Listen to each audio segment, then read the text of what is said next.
Hey everyone, Dan Healy here from the Miami Heat UK here for another 305 seconds talking about the big news, which is that Tyler Herro has been paid. He has got his bag. I woke up to the news yesterday morning that Tyler Herro has agreed an extension, 4 years, $130 million.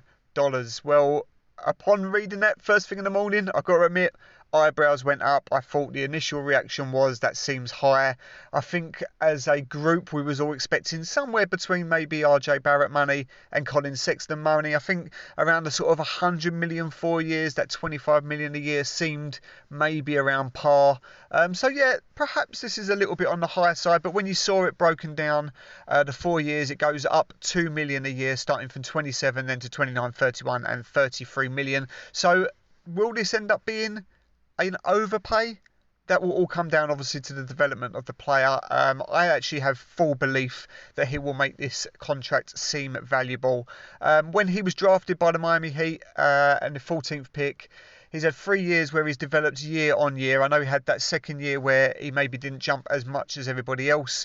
Everyone thought he would do. But let's be honest, that year, who could really hold their head up? No one was particularly great. He still showed a production level where he increased year on the year before when he was brilliant in that bubble year. So I think it's a good deal. I think it's great to have another young asset tied into the Miami Heat's future at just 22 years old. As I said, when he was drafted, he gave that initial interview to say where the Heat said, look, where do you see you going in this league? And he said that he'd modelled his game on Devin Booker.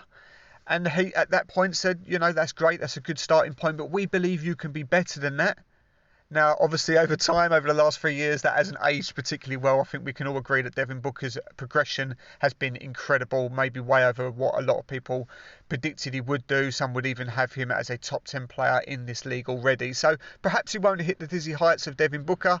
But when you look at what he can become now, he absolutely romped home in the Sixth Man of the Year voting last season. It wasn't even a contest. He absolutely took that crown undoubtedly, undisputably. So he won't be expected to maybe do that again. I think now the idea is now he's been paid, he's going to be a starter, right? I mean, surely you don't pay somebody 30 million a year if they're not going to be starting. I think this deal almost guarantees now that he will be starting. So that means maybe, you know, maybe less production in theory, because he's going to be coming up against other starters. He's going to be focused. He's going to be taking, you know, he's going to be being guarded by their best defenders. Him and Jimmy Butler are going to be taking the brunt of that. So it's going to be really interesting to see how he rises to that challenge rather than, you know, beating up on role players as he did last year and running that second unit. So that's going to be really interesting. So he's got areas of his game he's got to try and improve. I think running that dribble handoff with Bam will be a big asset. I think he's got to learn to be more of an isolation player and try and create his own shot more. So he believes he can do this. I think the Heat have been overwhelmed with how brilliant his off-season work has been. So that's a big plus. So when you look at maybe those Devin Booker comparisons that may be, you know, a little bit far-fetched right now, could he maybe get to somebody else who's on that sort of money around league-wise? Let's have a look at some of them. You look at, for example, Zach LaVine. He's on a similar sort of contract. Can he go on to be a similar player or a better player than Zach LaVine? I'd say almost definitely it can be. When you look at maybe some more number one options around the league, a Donovan Mitchell, a Bradley Beal, you know, they're number one options on their teams. They're starters. They're all-star players. Can Tyler raise his level to be that? Well, he's 22 years old. Is it beyond the realms of possibility? I don't think so.